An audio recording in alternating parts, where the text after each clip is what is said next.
नमस्कार, लोकप्रवाह न्यूज मध्ये आपलं स्वागत आहे। सामाजिक, राजकीय, शैक्षणिक व सांस्कृतिक अशा विविध अपडेट्ससाठी दिलेल्या बेल आयकॉनवर प्रेस करा, लाईक करा, शेअर करा, सबस्क्राइब करा।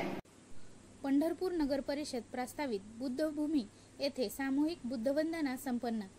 धम्मप्रचाराची 52 वर्ष पूर्ण केलेल्या बौद्धाचार्याचा वयाच्या 80व्या वर्षी पंढरपूर नगर परिषद प्रस्तावित बुद्धभूमी येथील सामूहिक बुद्धवंदनेत सहभाग।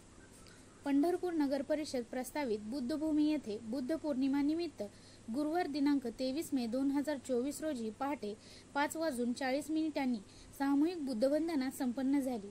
या कार्यक्रमात भारतीय बौद्ध महासभेच्या माध्यमातून धम्मप्रचाराची 52 वर्ष पूर्ण केलेले 80व्या वर्ष वयाचे बौद्धाचार्य आदरणीय उत्तम सोपान जाधव आणि रिपाईचे पंढरपूर शहराध्यक्ष ॲडव्होकेट कीर्तिपाल सरवगोड यांच्या प्रमुख उपस्थितीत विश्वदीप भगवान गौतम बुद्ध यांच्या प्रतिमेस पंचांग प्रणाम तसेच महाबोधिवृक्षाचा वारसा सांगणाऱ्या बोधिवृक्षास जलसिंचन आणि पंढरीच्या आसमंतात डौलणारे फडकत असलेल्या धम्मध्वजास वंदन करण्यात आले।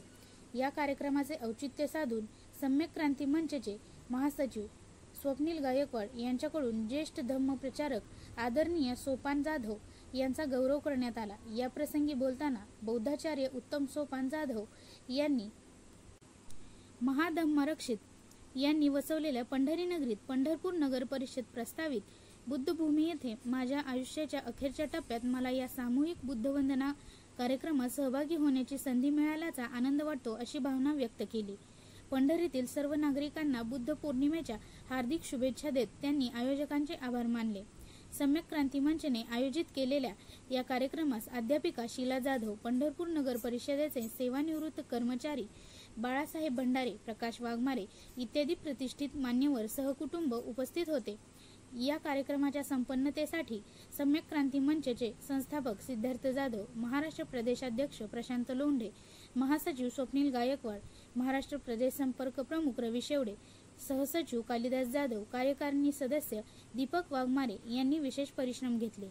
पाहत रहा नवनवीन अपडेटसाठी लोकप्रवाह न्यूज। हाक तुमची साथ आमची।